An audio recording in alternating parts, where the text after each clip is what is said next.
দেশের বাজারে প্রতি কেজি ইলিশ মাছের খুচরা বিক্রয় মূল্য সর্বোচ্চ ৭০০ টাকা নির্ধারণ চেয়ে সংশ্লিষ্টদের আইনি নোটিশ পাঠিয়েছেন সুপ্রিম কোর্টের আইনজীবী খন্দকার হাসান শাহরিয়ার।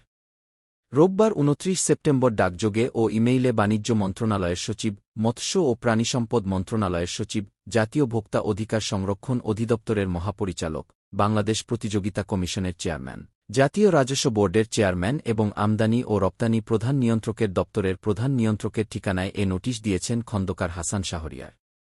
নোটিশে আগামী ৭ দিনের মধ্যে ইলিশ মাছের পাইকারি ও খুচরা বাজার মনিটরিং করা, সীমান্ত দিয়ে অবৈধভাবে ইলিশ পাচার রোধে কার্যকর পদক্ষেপ গ্রহণ, সাগরের তাপমাত্রা বৃদ্ধি বা জলবায়ু পরিবর্তনের মতো বিষয়গুলোর বাস্তবতা মেনে ভারত ও বাংলাদেশ মিলিয়ে একটি অভিন্ন সময়ে বা কাছাকাছি সময়ে ইলিশ মাছ ধরার নিষেধাজ্ঞা বহাল রাখার বিষয়ে লিখিতভাবে ভারতকে আনুষ্ঠানিক প্রস্তাব দেওয়ার কথা বলা হয়েছে।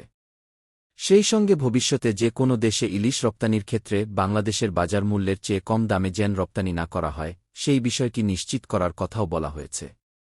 অন্যথায় উচ্চ আদালতে রিট দায়ের করা হবে বলে নোটিশে উল্লেখ করা হয়েছে। এর আগে ভারতে ৩,০০০ টন ইলিশ রপ্তানির অনুমতির প্রতিবাদে গত ২২ সেপ্টেম্বর অন্তর্বর্তী সরকারকে আইনি নোটিশ পাঠানো হয়। কিন্তু নির্দিষ্ট সময়ের মধ্যে প্রয়োজনীয় ব্যবস্থা না নেওয়ায় ২৫ সেপ্টেম্বর হাইকোর্টে রিট করা হয়েছে। একই সঙ্গে রিটে পদ্মা, মেঘনার ইলিশ রপ্তানিতে স্থায়ী নিষেধাজ্ঞার নির্দেশনা চাওয়া হয়েছে।